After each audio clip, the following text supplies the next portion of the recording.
instead of trying to help me or like teach me or tell me what to do, he said, that's okay, girls aren't good at math.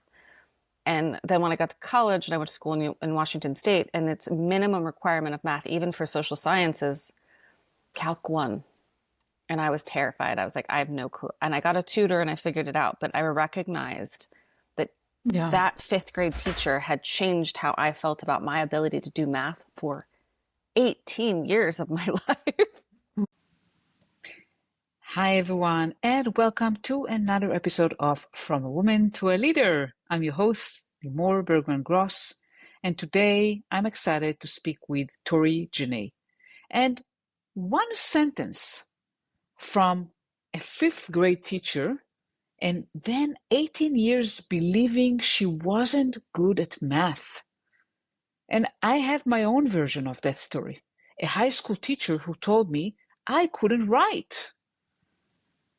Today, we're talking about where confidence actually comes from, and it's not competence. So if you're struggling with your confidence, or maybe you have a similar experience from a teacher, stay tuned to this episode. So are you ready? Let's dive right in. Hi, Tori. Welcome. How are you? I'm good. Thank you. So excited to be here. Yeah, likewise. I'm excited to have you here, and we're going to talk about imposter syndrome, confidence issues, and all that. And that's a very always relevant topic, especially for women. Before we do that, tell a story, a little bit just about you and how did you come to work on that? Yes, I love to kind of go back, start where I am and go back a little bit. So today I live in Beverly Hills, California. I hold 3 degrees in psychology. I've had my own practice for 14 years. I do coaching, consulting, kind of therapeutic work. But life for me began very differently. Both my parents struggled with addiction. I was born into poverty, like a lot of difficulty, basically, a lot of trauma. And so I didn't have an easy start in life. I had to leave home at 17. I put myself through college. I never took out a single loan.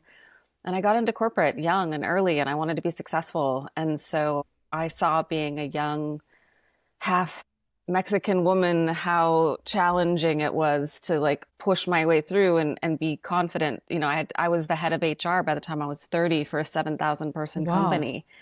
And I had to tell men who were twice my age what to do, white men who were twice my age what to do in a huge corporation. And so I really had to develop that confidence on the fly. And I did not have the parents or the upbringing to develop that confidence in me. So I really feel like I come from a unique perspective of having to figure it out myself, not only through Yeah. my psych degrees and really studying this, but how do I actually live it and embody it and become it so that I can walk that talk? Because a lot of people talk about confidence and we use confidence as something that we want an external factor to give us. But what I've learned is it really has to come from deep inside, and that some of our past wounds really get in our way. And that's kind of the missing factor for most women that I've worked with. Because I work primarily with leaders and entrepreneurs from every space, because I live in LA, so like from the tech space, but all the way to, celebrity space. So I see the same problems in all the women, and I definitely experience them all myself. And I love to help women just believe in themselves and become excellent communicators, feel good about themselves, because confidence, like we believe it comes from competence, but I believe that confidence really comes from healing the core, the root of what shook our confidence in the first place. But tell me more about, so you said you see this again and again. What patterns do you see, especially for women, right? Because we focus here on women in tech. Yes. What patterns do you see? Oh, number one, control. We want to control everything. I used to joke that I was like a puppet master, like especially when I was in corporate. I think, okay, if I can control how people see me, how everything's going, we get so exhausted trying to control everything and everyone to make us feel safe. That's really what it's about, right? That control. Then there's perfectionism. Then there's imposter syndrome. There's a lot of self-doubt. Like even one of my favorite clients is the CEO of a huge company. And she has, said to me before, like, I'm just waiting for everyone to figure out I don't know what I'm doing. And so And she's so amazing and successful. And she's the first woman CEO of this company. You know, it's just like she's really killing it. But she still has these doubts. So I think the biggest thing I always want women to know is that doubt's never going to go away because every Yeah, time you hit a new level, you don't have a frame of reference psychologically for how to do that. We're all building our wings as we go, as we jump off the cliff. And so it's for really sure. learning, how do I deal with that doubt? How do I step through it? How do I use that doubt as an ally and saying, like, okay, I may not have the answers, but what I can lean on is that I've always figured it out in the past. Wonderful. So I just want to touch base on what you Hmm. mentioned because I think it's very important. Because I just coach a new client today, and she also faced this kind of doubt that you're describing. Like, I don't know what I'm not doing. She's a relatively new leader. Hmm. And I told her, this is actually where you should be. Because when we stretch, when we expand our comfort zone, stretch, go to do something we've never done before, that's exactly what happens, right? We don't have all the answers. It's Yeah. a natural thing to feel it that way. And what's so beautiful that I find the difference between a woman and a man in leadership, because I work with men, some men too, they have sometimes a false confidence and an ego that actually makes them make mistakes. Women are much more Mm, likely to recognize that they don't know and they better find out, and we're willing to listen more, understand the situation. We have more compassion, we have more understanding. When we look at the difference between male and female CEOs, what do we see? Most fascinating thing. Women will build more solid companies. We don't have as big of gains always in the first couple of years, but we will lose less people, we'll have better morale, and we'll make more money over time. But a male CEO might make a lot of money quickly, but he's going to do that with a lot more loss. And so I always say, like, women, we have this doubt because we're considering so many more factors than other people. And what's so fascinating too about imposter syndrome is it's actually a product of the patriarchy. Men don't experience imposter syndrome, only women. interesting. How Yeah, is there's that? How is that so?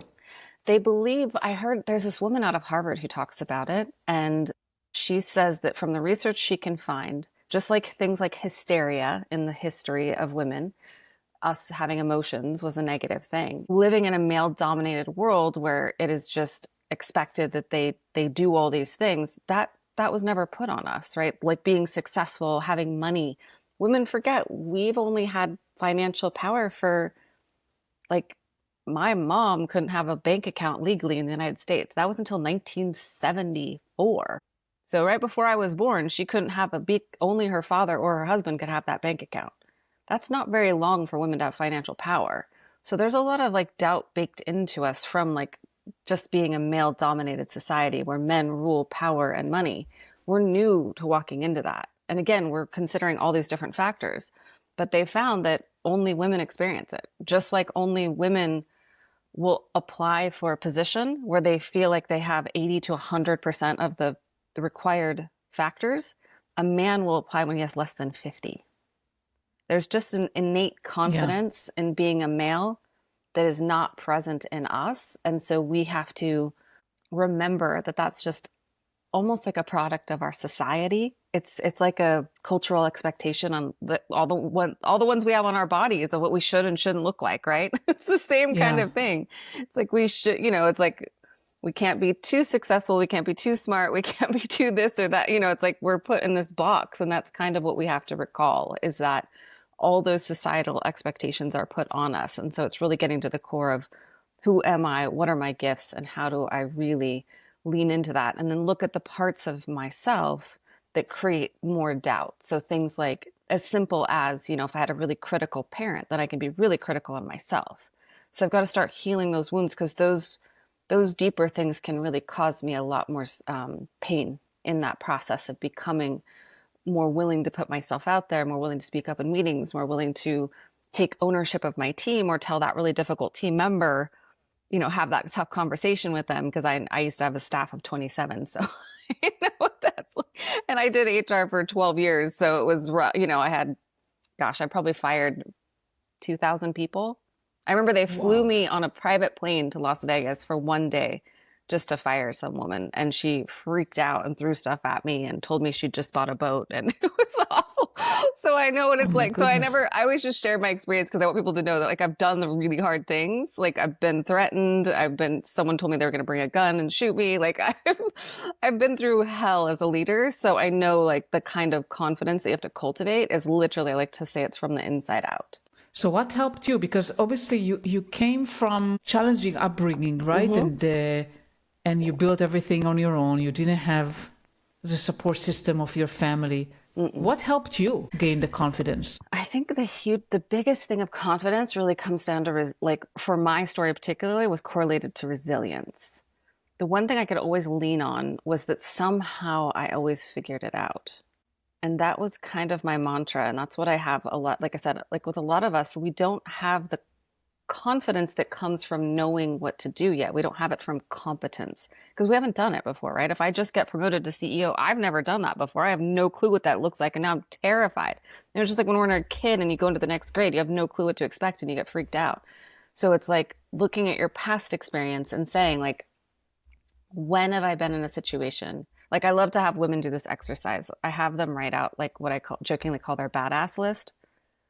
So you have to write 20 things, and it's hard for a lot of women. They'll write like a few that you've done that you didn't think you could do. And I don't care if it's like traveling alone, getting a degree, speaking up in a meeting. It can be anything. It can be like, leaving a relationship that was really hard, but anything you did that you were scared and somehow you figured out how to do it. And going back to those things, even if it's a note in your phone, and reminding yourself, even when my back was against the wall before, I always figured it out. Like there's something in me that has gotten here, and I'm going to keep working on myself. I'm going to keep learning. I'm going to keep developing, but remembering who I am at my core, that I've gotten through all those hard things. I've done hard things before and I was okay. And I figured it out. And we're not starting from nothing. We're starting from experience.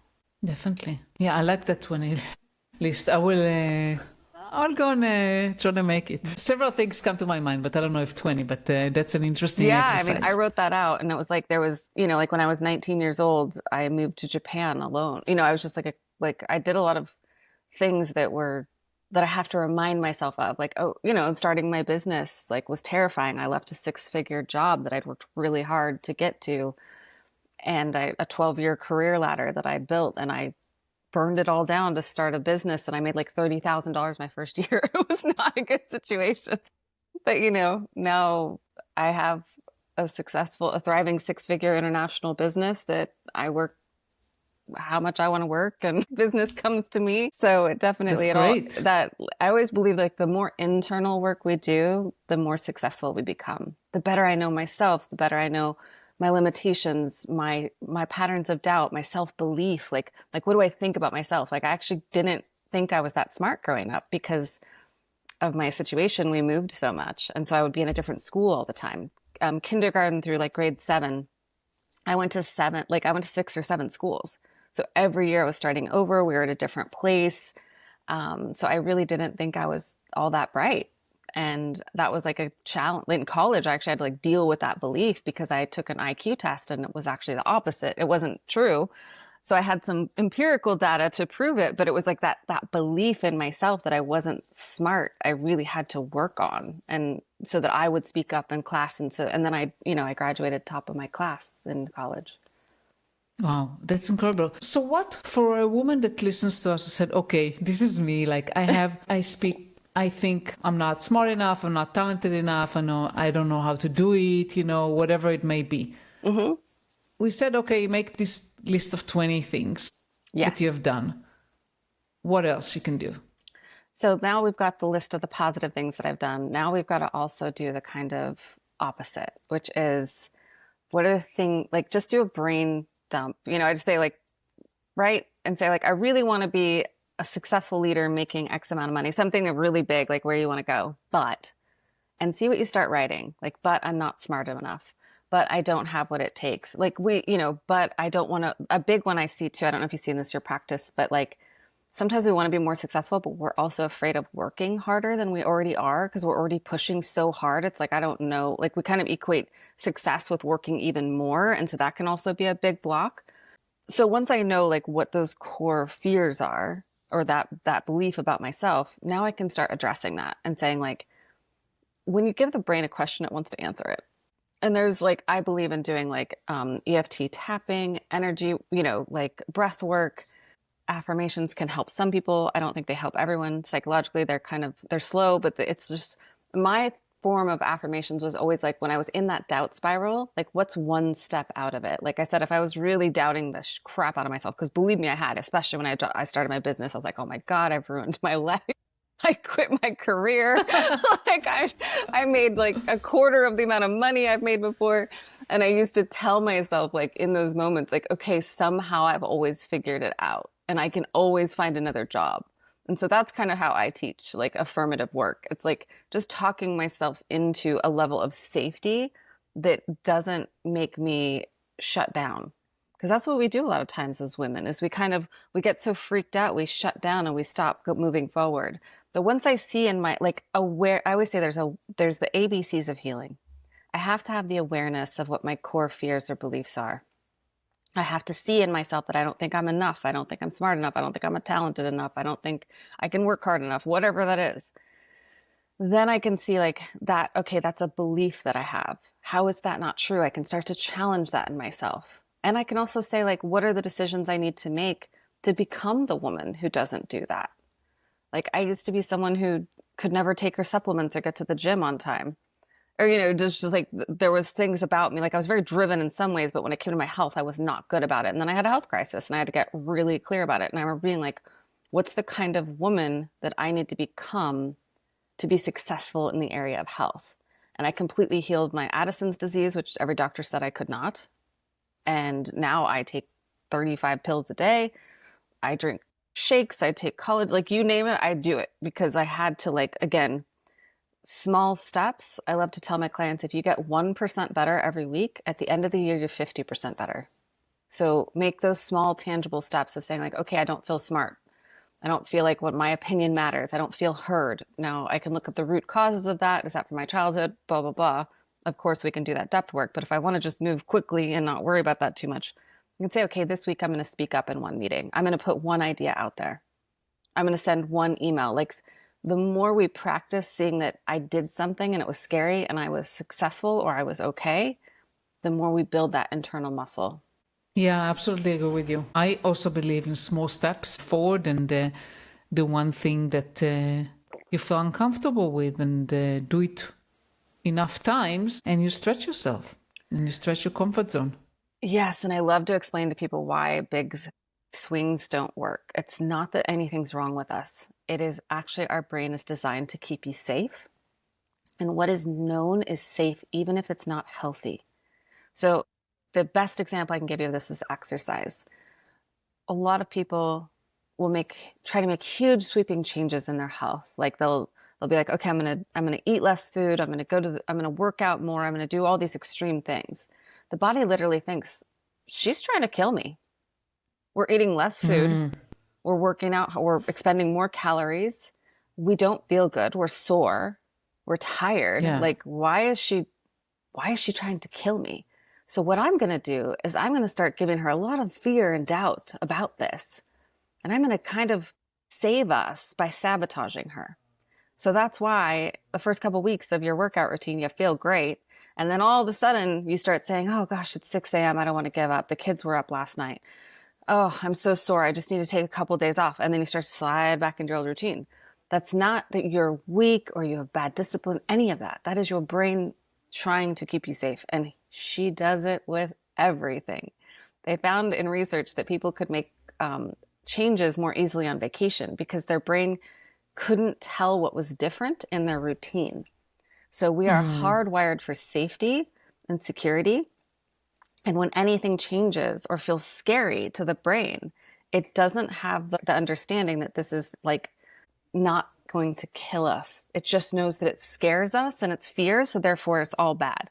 I love what my favorite professors always said, your brain doesn't know the difference between a bear and a tax bill. It just knows both of them make you upset. Yeah. So it's kind of a defense mechanism that our body has to keep us safe. And with such a modern world of stressors and fears, the brain doesn't understand that I'm not actually going to be harmed. It just knows there's a fear response here and it should avoid that. It just wants to avoid fear or pain. It's just trying to keep us safe. So if I'm going to start a business and I feel terrified financially, like I'm going to lose my house or something, that's all my brain knows is like, we could really lose something very valuable and safe here. So let's go ahead and start making her doubt that and push it away so it will stop. Yeah, and you mentioned something that I very much relate to because I also was afraid when I started my business. Uh, so if a woman does make a shift, like starting a business or like taking on a role that scares her, like you mentioned, like a first CEO role or whatever that may be, and it's a big job. Leadership. Yeah, I remember my first leadership job. I mean, I was very lucky they got me a coach because they were like, you're the youngest person to ever have this role, and we're kind of afraid for you. And so my boss was another woman who had worked her way up, and she got me a coach, which was great. So I had that support. So I also say, like, get someone, even if it's a friend or a mentor or a colleague, someone that you look up to who can kind of, process things with you. Women tend to process better verbally. We need to talk things out, and you need to have someone who's not, I would say vent up, never vent down in an organization. I still do like on-site coaching for a lot of corporations here in SoCal. So it's like, find someone you can vent up to, you can talk things through, keep learning, like, if you feel like, gosh, I don't know what I'm doing as a leader, pick up a Brene Brown book, like find something you can do to develop yourself, to learn, to grow, and then take one step at a time and just keep reminding yourself that, hey, I got here through my merit, through my wits, through what I've already done. And it's just the next step. And find those things that support you. Like wherever you're doubting yourself, fill that back in. Like a big thing when I started my business was I didn't have a lot of the tech knowledge. So I had to figure that out. I'd learn it. And I made myself figure it out. When I became the head of HR in my old company, I didn't know anything about safety. And all of a sudden I was in control of the safety. I went and took a 2-week OSHA certification, which is the most boring thing I've ever done in my life. But boring. It was so boring, but I felt confident after that because I learned enough to be able to have those conversations. And I was managing a guy who'd been in safety for years, and all of a sudden I was his boss telling him what to do, and people were coming to me about safety like we were a huge R&D company, a lab. And so it's like people were like, this vent's broken, what do we do? And I'm like, I better freaking figure it out. Yeah. So learning, getting support. Yes. Learn what you can that will make you feel like you're empowered. Get support, have someone to talk to, someone to, ideally to guide you if you can. Join women's support, like leader groups. I've seen that work really well. And then again, do your internal work. Like start figuring out when these things come up, what are some things I can do? I can become aware of them. I can breathe through them. I can start seeing where they come from, and that will give you back so much of your power. Because it's like, if I start having these old doubts of like being critical of myself, but I recognize, oh, that's my mom's voice. That's not who I am now. That's still my little girl in me trying to keep me safe because I always got criticized growing up. I'm just using that because I have a lot of my clients. That's I know a common one for them. I know that you work a lot on trauma, on things that stem from childhood. And how can someone identify, because that takes awareness, right? To connect behaviors you do in your adulthood to something that happened maybe years earlier. Yeah, it's always connected. And it's hard to do that. Like for me, for example, I had a teacher, in high school, I was always good at STEM. That's what led me to you're an engineer. You're amazing. Science. But you know what? In high school, I had a teacher that told me that I cannot write essays, like I'm bad at writing. She really criticized me harshly. And that teacher ingrained a belief that I had for years. I cannot do anything that is not related to tech stuff. I can only do something that is very analytical. This was BS because obviously I do write today, so obviously I can do that. Yeah. But that was really like negatively impacting me. Absolutely. And how it took me years to process that. But I wonder, like, Tori, if you have like a tactic that someone can try to connect maybe something that someone told her, maybe it was a teacher, a parent, a friend, whatever that happened earlier in her life that's impacting how she thinks today? Well, first and foremost, I love that you mentioned this particular situation because I hear things like this a lot. It was a teacher, it was a coach, it was a brother. It wasn't, we think of trauma as like these horrible things. Yeah. That is true. And I've experienced like what we call capital T trauma, and that changes us in a different way. But these are what we call the small t traumas. And trauma is really anything that disconnected you from feeling safe. And it changed a belief you had about yourself. And so a lot of times it's some of the core things in people they don't recognize are things just like what you're talking about. Like a teacher criticized them so much, or a professor. I've had this, like I had a woman who couldn't public speak, and she recognized one of the questions I ask people is when they start getting, like she was having a lot of doubt about, she was a dentist and she was getting ready to speak in front of a really large, like 180 people. And so I had her close her eyes and take a couple of deep breaths. And I said, when's the first time you remember having this fear? And she it took her right back to college and that professor. And he used to sit in the front row and just like say stuff to her when she would speak. And that stuck with her because it was like an entire semester of him just writing her and saying she couldn't, that she said too much and that she was this and she was that and like really harsh on her. So I always have my clients, if there's a lot of doubt coming up around something and you can't stop, see if you can sit with it for a little while, even journal on it, but start to say, when's the first time I remember feeling this way? And a lot of times it will transport you back. Sometimes you need someone outside of you to help you see, because what I find with a lot of my clients is they don't see what happened to them as negative or traumatic. And I'm talking about like my Yeah. most successful clients will tell me, like I literally had a client tell me she'd had no trauma, and then I found out her father was murdered. Wow. So she'd been having all these symptoms of trauma for a while, and very successful, owns 2 practices, doctor, just like you name it, top gal. But she was like, I have had no trauma. I don't know what's wrong with me, blah, blah. I literally started like combing through her history.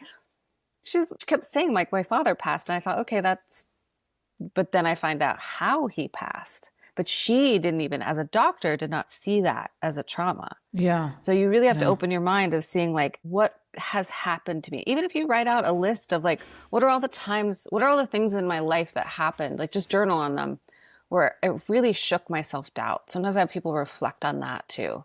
And it may be like these small things, but be willing to look at them and say, gosh, how did that affect me? And what did I start to think about myself after that? Because that's when you know something affected you, is if you can recall it very easily. And like you said, it brings you back to that specific teacher, that specific moment. Like I can remember the same thing in 5th grade. I had a teacher who pulled me out in the hall and was telling me my math grades weren't good, because what had happened is I had moved so much that in one school, we hadn't even learned multiplication tables yet, but I had moved to another school that was already past them. And so I was falling behind in long division because I actually was using my fingers and trying to keep up all the time. And so he pulled me into the hallway and then he said, girls aren't good at math, so that's okay. Instead of trying to help me or like teach me or tell me what to do, he said, that's okay, girls aren't good at math. And then when I got to college and I went to school in Washington State, and it's minimum requirement of math, even for social sciences, Calc 1. And I was terrified. I was like, I have no clue. And I got a tutor and I figured it out. But I recognized that Yeah. that 5th grade teacher had changed how I felt about my ability to do math for 18 years of my life. Oh my God. And that's kind of, it's a separate topic, right? We can discuss for hours, like how impactful teachers are in our life. And they have such a huge responsibility, not just on teaching us stuff, but like how we perceive ourselves. And unfortunately, there are many teachers who don't think when they say those things, a lot of times not from ill intentions. Yeah, they don't but even they think say about things it. that really create a huge negative impact in how we perceive ourselves. So for And the it's teachers out there, if there is any teacher listening, take that into account. Yeah, so I love to just I love that you, like I said, like you shared that specific story, because we think of trauma or the things that affected us as like these horrible things. But I can even tell you a lot of women I work with who are struggling with relationships, who are very successful, and like they don't get it. Like, why am I not finding my guy and all this stuff? I can often go back to like a high school boyfriend that was bad to them, and they don't even see that Yeah. that's actually what's affecting them. So for me, 98% of the time, if I find a current behavior, I can find something that happened in the past that has like kind of swayed us away from our authentic self and into the what I call the protective self. Yeah, and I think, as we said, like it's a defense mechanism, right? Because you experienced something that was, I don't know if to use traumatic. I mean, because people correlate it to something really Yeah. terrible, I would but say like something difficult that changed how you see yourself yeah, is so you what matters. experience something negative. It could be like with the boyfriend you mentioned. It could be someone told you something that really impacted you. Girls are not good at math, even something small like that. And that really impacted you. And now you have to, your defense mechanism is just try to protect you. If girls are not good at math, I should just refrain from doing that. Absolutely. And I did it Wow, most of my you life. gave so much great insights here. So before we end today, is there anything else you want to share with our listeners today, Tori? Yeah, I think when it comes to confidence, just remember that confidence is not that you're always going to feel great walking in the room. Confidence knows that you're always going to figure it out and you're going to be okay either way. You're either going to learn or you're going to grow or you're going to kill it the first time. But normally, like confidence is earned over time, but it's really believing in your own ability to just keep putting one foot in front of the other and to keep learning and to keep figuring it out. That's the best kind of confidence you can have, is to know that you're going to be okay. Fantastic. And how can our listeners find you, Tori? My website is an easy way. I've got some good freebies on there too. Some like Okay, I'll share ebooks. that. So torijenae.com, torijenae.com. And then on Instagram, tori.jenae is also another place if you have questions or anything like that. It's a great place to reach out. Fantastic. Thank you so much, Tori, for Thank being you here for today. having me. Thank you so much for listening to the episode. I hope it was valuable for you. Don't forget to subscribe to the podcast on your favorite podcasting platform and share it with any woman who needs to hear it. And I'll see you next week. Bye.